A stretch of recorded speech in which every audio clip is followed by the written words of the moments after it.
Alhamdulillah, salatu wassalamu ala rasulillah, amma ba'du. Rezeki artinya pemberian, karunia,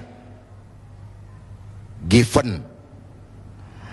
Bahkan Imam Ali Al-Jurjani menyatakan yang disebut rezeki adalah pemberian, karunia, baik dia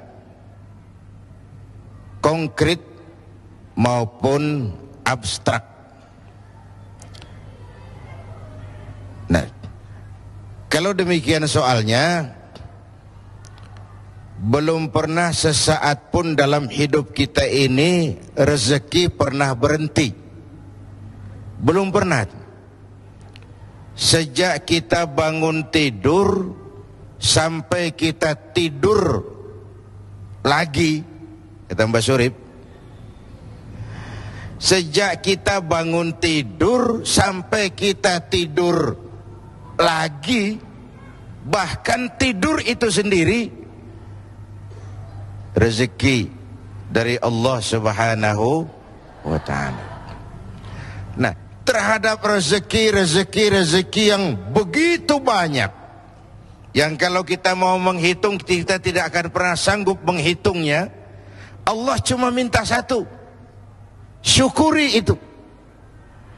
Kalau kamu syukuri, aku tambah. Kalau kamu ingkar, tidak pandai bersyukur, awas, azabku itu pedih. Jadi ayat ini mau bilang nikmat bisa berubah menjadi bencana kalau kita tidak pandai mensyukurinya, termasuk urusan rezeki ini. Itu sebabnya saya katakan orang kaya bisa masuk surga karena hartanya, orang kaya bisa terjungkal ke neraka juga karena hartanya. Syukur apa tidak syukur. Pejabat bisa masuk surga karena jabatannya, pejabat pun bisa terjungkal ke neraka juga karena jabatannya. Syukur apa tidak syukur. Orang alim itu bisa sampai ke surga karena ilmunya. Orang alim itu bisa masuk neraka lebih dulu dari penyembah berhala juga karena ilmunya. Syukur apa tidak syukur. Bapak Ibu hadirin, lalu bagaimana mensyukuri suatu rezeki itu? Mensyukuri nikmat itu caranya dua. Pertama, syukur qauli, syukur dalam bentuk ucapan. Terima kasih ya Allah, terima kasih Tuhan. Kalau yang model begini sih semua kita bisa. Ya Bu ya? Bu, apaan? Model begitu sih kita semua bisa. Yang berat itu syukur fi'li, syukur dalam bentuk perbuatan. Apa syukur dalam bentuk perbuatan itu? Mempergunakan suatu nikmat sesuai dengan kehendak yang memberinya. Itulah syukur yang sesungguhnya. Jadi kalau mulutnya tidak pernah berhenti, ya Allah terima kasih dikasih harta yang banyak, tapi pelitnya 17 setan, itu belum syukur. Itu belum syukur yang sebenarnya. Belum syukur yang sebenarnya. Mempergunakan suatu nikmat sesuai dengan kehendak yang memberi nikmat itu. Janganlah diberikan nikmat tapi digunakan untuk menentang yang memberinya. Janganlah diberikan nikmat tapi untuk bermaksiat kepada yang memberinya. Itu sungguh sesuatu yang perbuatan yang kita tidak tahu diri kan. Nikmat akan bertambah kalau kita syukuri, tapi akan berubah menjadi bencana kalau kita tidak pandai mensyukurinya. Bapak Ibu hadirin, karena itu bukan cuma uang rezeki itu. Bahkan sebagian ulama mengatakan rezeki itu garis besarnya dua macam, anfus dan amwal. Anfus terjemahan dari diri, kekayaan yang ada dalam kepribadian kita, kemampuan, keahlian, skill, wibawa, otoritas, itu masuk dalam anfus. Yang amwal ialah bentuk-bentuk materi yang kita kuasai.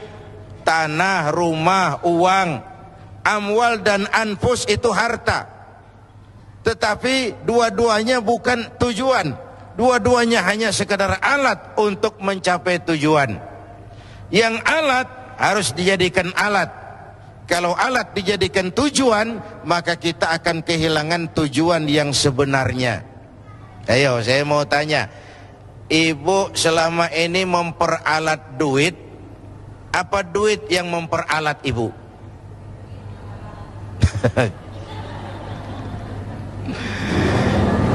Selama ini kita memperalat harta atau harta yang memperalat kita? Harta memperalat kita. Yang lebih makro, selama ini kita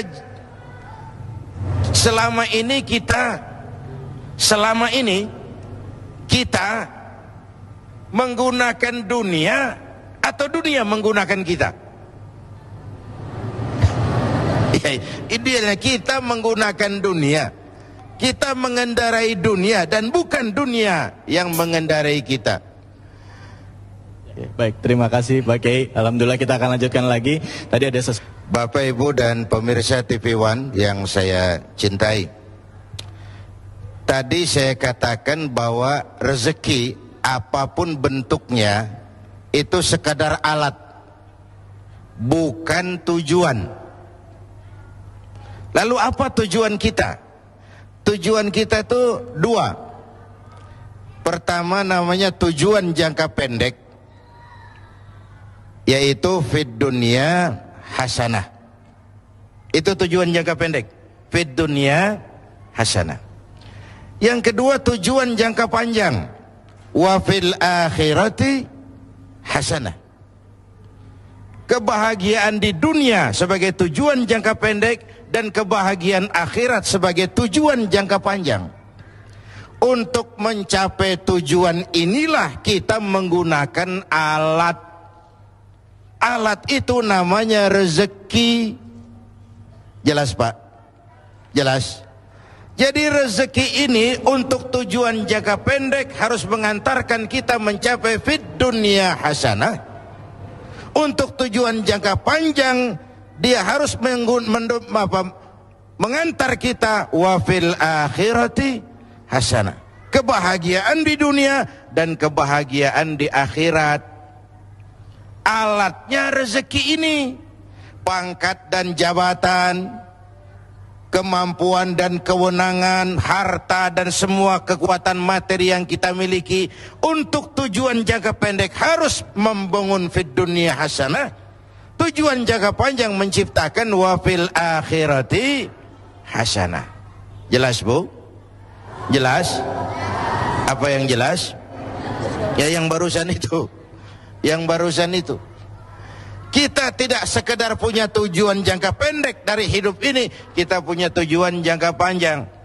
Karena ada tujuan jangka panjang, cara mencapai tujuan jangka pendeknya diwarnai oleh keyakinan tujuan jangka panjang. Maksudnya begini, iya saya kepengen punya rumah bagus, tapi kalau korupsi akhiratnya gimana?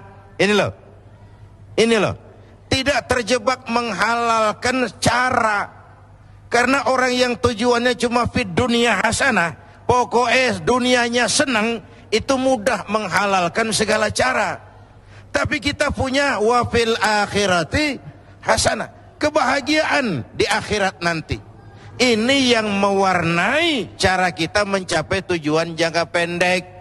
Iya saya kepengen naik jabatan, tapi kalau jilat atas injak bawah, sikut kiri kanan, teman jadi lawan, lawan jadi teman, nanti akhirat saya piye? Iya saya kepengen jadi banyak uang, tapi kalau makan renten nipu orang, buka peternakan tuyul, nanti akhiratnya piye? Ada rem. Ada apa? Ada apa? Rem. Ibu mau nggak saya ajak ke Bandung? Mau? Mau pasti. Naik mobil? Mau? Gratis nggak bayar? Mau? nggak pakai rem. Mau bablas, bunuh diri namanya. Jadi manusia tanpa keyakinan akhirat, mobil nggak ada remnya itu. Tujuan menghalalkan cara, dia mudah jatuh ke hal-hal seperti itu. Jadi rezeki yang diberikan Allah kepada kita untuk tujuan jangka pendek harus digunakan sebagai alat mencapai fid dunya hasanah. Untuk tujuan jangka panjang harus digunakan untuk mencapai wafil akhirati hasanah.